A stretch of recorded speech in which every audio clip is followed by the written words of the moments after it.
Cette agression de policier à Reims est loin d'être isolée. Jeudi dernier, un policier de la BAC a été passé à tabac à Tourcoing. 5 adolescents, dont 4 mineurs, ont été mis en examen.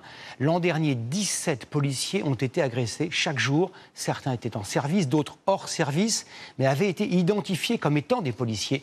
Écoutez ces témoignages recueillis par Jeanne Cancard, Anouchka Fliller et Audrey Lally. Pour raconter son quotidien, cette policière se confie à nous le visage caché. Son lieu de travail, des quartiers sensibles du sud de la France, où elle a déjà été prise pour cible, en pleine mission. Sur un point de deal, on attrape un individu qui avait avait dealé. Suite à ça, un autre individu est arrivé pour le protéger.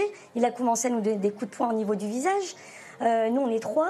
Ils arrivent à 5, 6. Après, c'est des hématomes. Il y a des traces sur le corps. J'ai déjà été mordue au niveau de la main, au niveau des avant-bras.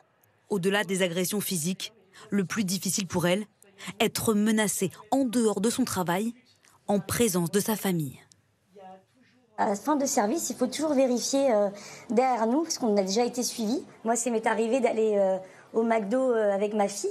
On arrive sur place, un individu qui me dit « Ouais, je te reconnais, toi, grâce à toi, j'ai ça ». Il me montre son bracelet électronique. Moi, je suis en présence de ma fille. J'ai peur pour mon enfant.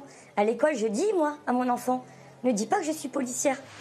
Des menaces et des agressions parfois filmées et diffusées sur les réseaux sociaux. Comme ici, à Tourcoing, il y a quelques jours, un policier en service roué de coups. L'année dernière, 11 579 forces de l'ordre ont été agressées. Un chiffre en augmentation par rapport à l'année précédente.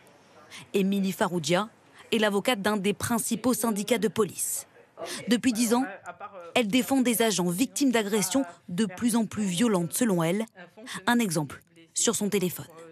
On le constate tous les jours. Là, c'est une interpellation sur un trafic de stupéfiants basique et banal. On a des ligaments croisés, on a des fractures multiples, on a des côtes cassées.